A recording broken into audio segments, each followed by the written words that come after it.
రాయబడి ఉంటుంది. అదే మాట ఎక్కడ కూడా ఇప్పుడు రాష్ట్రంలో రాయబడి ఉంటుంది. ఎందుకంటే ఆ చివరి పరిస్థితుల్లో ఈ యొక్క సౌలు తరుముతా ఉన్నాడు. ఒక దగ్గర దావీదు నక్కుంటే ఆ నక్కున్న విషయం కూడా సౌలుకి తెలిసింది. అంటే ఇక సౌలు వచ్చి దగ్గరకు వచ్చి దావీదుని చంపడమే ఉన్నది. అంటే సౌలుని యొక్క దావీదుని పట్టుకునే పరిస్థితి వచ్చింది. ఇక కొన్ని శాపట్లో దొరికిపోయే పరిస్థితి వచ్చింది. కానీ అటువంటి పరిస్థితుల్లో కూడా ఏమంటుందంటే దేవుడే నాకు సహాయకుడు అంటాడు. ఎవరైనా మాట్లాడతారు ఆ మాట. ఆ పరిస్థితుల్లో ఇక కొన్ని సేపట్లో అతను ప్రాణభయంతో వచ్చి అలా అరణ్యంలో నక్కుంటే ఆ నక్కున్న విషయాన్ని కూడా సౌలుకు తెలిస్తే ఇక అతను వస్తా ఉన్నాడు చంపడానికి. ఆ పరిస్థితుల్లో కూడా దావీదు రాస్తా ఉన్నాడు, ఇదిగో దేవుడే నాకు సహాయకుడు. ఎవరు రాస్తారండి ఆ పరిస్థితుల్లో ఆ మాట? ఎవరు అంటారు? ఎవరు కూడా అనరు. కానీ దావీదులో ఎంతో విశ్వాసం. ఈరోజు దేవుడి సంఘాలలో కూడా ప్రార్థన చేస్తారు కానీ విశ్వాసం ఉండదు. ప్రార్థన చేస్తారు కానీ నమ్మరు. పేతురు కట్టినటువంటి సంఘం ఉన్నది మనందరికీ కూడా తెలుసు.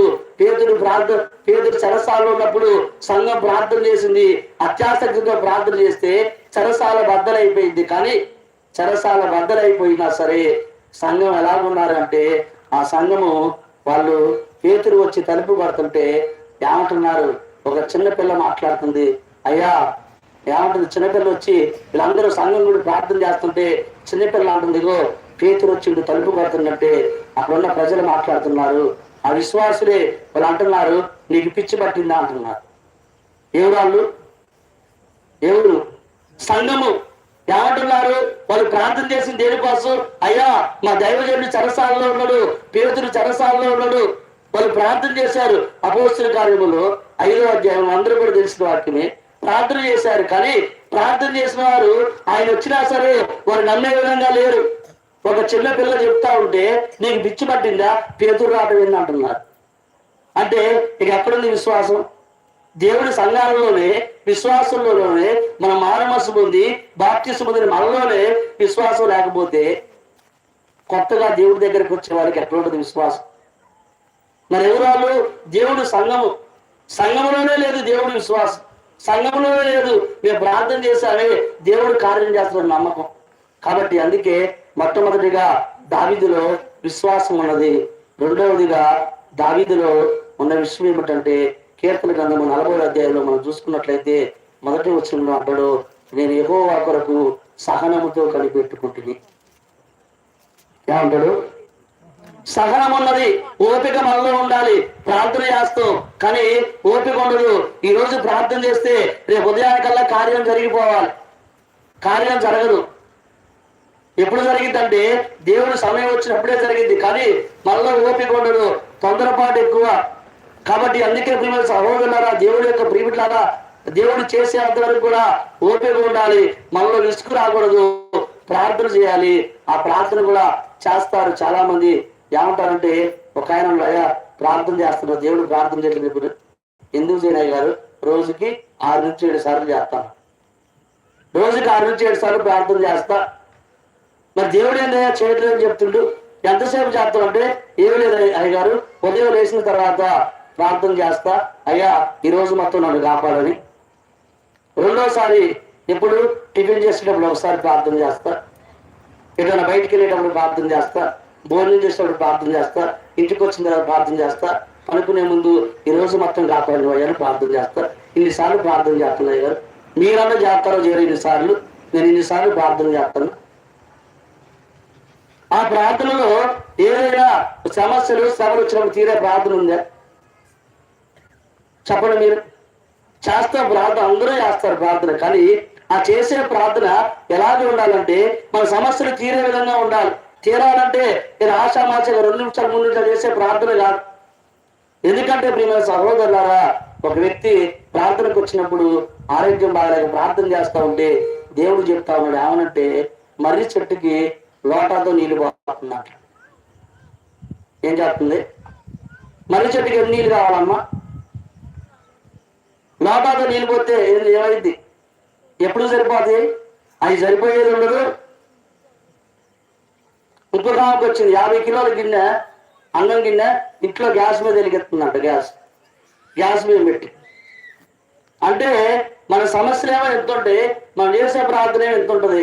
ఇక ఎప్పుడు తీరుతాయి. కానీ మనలో ఒక అపోహ ఏంటంటే నేను ప్రార్థన చేస్తూనే ఉన్నాయి కదా అని చెప్తుండగా శ్యాముడు ప్రార్థన చేస్తున్నాయి గారు 7 సార్లు అన్నట్టుగా మనం కూడా అనుకుంటూ ప్రార్థన చేస్తున్నాం. నేను కూడా మరి ఏది ప్రార్థన చేస్తే మనం ఎలాగూ చేయాలంటే దావీదు అంటాడు, అయ్యా నేను ఉదయం సాయంకాలం మధ్యాహ్నం ప్రార్థన చేసా, ఇంకా అంటాడు నేను కన్నీటితో ప్రార్థన చేస్తే పరుపు కూడా తేలింది.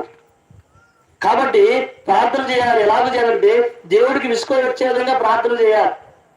తర్వాత మన సమస్యకు తగ్గ ప్రార్థన మనం చేయాలి. మన సమస్య పెద్దదైతే ఉపవాసం ఉండి ప్రార్థన చేయాలి. సమస్య పెద్దదైతే కన్నీటి ప్రార్థన చేయాలి. ఆంధ్రయ్య గారి దగ్గర విశ్వాసం వచ్చింది, ప్రార్థన చేస్తే అమ్మ కన్నీటితో ప్రార్థన చేయాలి, కన్నీటితో ప్రార్థన చేస్తే దేవుడు సహాయం చేస్తారంటే ఉల్లిగడ్డ కోసి కళ్ళల్లో బిడ్డుకుంటుంది కన్నీరు కాచడం. మాదల నుంచి వాళ్ళ అబ్బాయికి బాగలేదు, మీరు చూస్తూ ఉంటారు కదా, బాగలేదు అబ్బాయి హార్ట్ ప్రాబ్లం.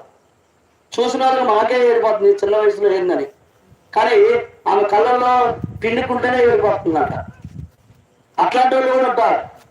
కాబట్టి అందుకే ప్రియమైన సహోదరులు, అందుకే ఎలాగూ చేయాలంటే ఆ ప్రార్థన కూడా మనకి సమస్యకు తగ్గట్టుగా ప్రార్థన చేయాలి, కన్నీటితో ప్రార్థన చేయాలి. తర్వాత ఓపిక మనకుండా, సహనం మనకుండా. అబ్రహాముతో దేవుడు మాట్లాడిండు. దేవుడు అబ్రహాము దగ్గరకు వచ్చి, అయ్యా అబ్రహామా నేను ఆశీర్వదించిన కదా అన్నాడు. అంటే అప్పుడు అబ్రహాం అవునయ్యా ఆశ్రయించిన, కానీ ఏం సొక్కు నాకు పిల్లలు లేదు కదా అన్నప్పుడు మరలా అబ్రహాం అంటే సరేలే అయ్యా ఏ పోతే అయిపోయినలే కానీ నా పనివాడిని నేను వారసుడిగా చేసుకుంటుంటే అప్పుడు దేవుడు ఒక మాట మాట్లాడు, అయ్యా నీ పనివాడు నీకు వారసుడు కాదు కానీ శారా గర్భంలోనే పడుతున్నా అన్నాడు. అన్న తర్వాత అబ్రహాముతో మాట్లాడిన ఎవరు? దేవుడు. మరి అబ్రహాం ఏం చేయాలి? దేవుడు మాట్లాడింది కాబట్టి, దేవుడు చెప్పింది కాబట్టి దేవుడు చేసేంత వరకు వెయిట్ చేయాలి. కానీ అబ్రహాము కొన్ని రోజుల తర్వాత వాగ్దానం నెరవేరక ముందే భార్య మాట విని పొరపాటు చేసిండు. పొరపాటు చేయడం వల్ల ఈరోజు భయంకరమైన యుద్ధాలు జరుగుతా ఉన్నాయి. ఒక అబ్రహాము పొరపాటు ఈరోజు భయంకరమైన యుద్ధాలు జరుగుతా ఉన్నాయి. ముందే ఓపుకుందా?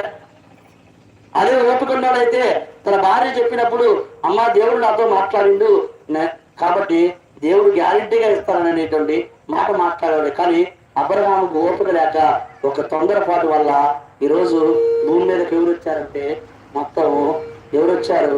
మొత్తం బాంబులు, యుద్ధాలు. కారణం ఎవరు? ఒక అబ్రహాము తొందరపాటు. కాబట్టి ఎందుకంటే ప్రియమైన సహోదరులారా, సహనం మనం కలిగి ఉండాలి దేవుడు చేసేంత వరకు. ఎందుకంటే ఆయన అన్యాయం చేసే దేవుడు కాదు, తోసివేసే దేవుడు కాదు, నెట్టివేసే దేవుడు కాదు.